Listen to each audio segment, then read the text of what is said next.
Welcome to Blizzard Fire. We hope this video helps fire up your solution.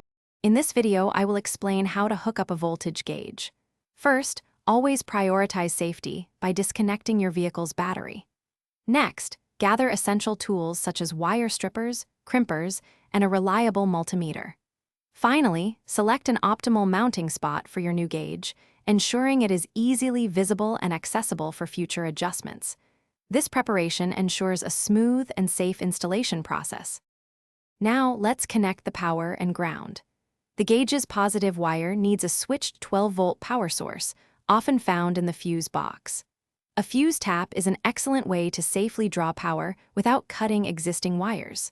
For the ground connection, find a clean, unpainted metal surface on the vehicle's chassis and secure the ground wire firmly. This ensures a stable and reliable electrical connection.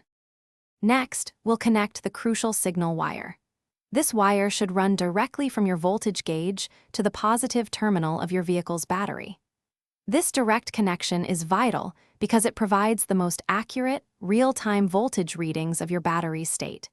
Ensure you use an appropriate wire gauge, such as 18 or 20 gauge, for a secure and effective connection.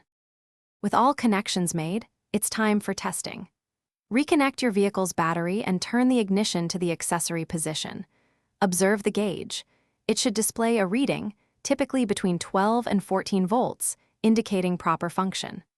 Finally, secure all wiring neatly with zip ties and double-check for any loose connections to ensure a safe and professional installation. Thanks for watching. If you found this helpful, don't forget to like and subscribe.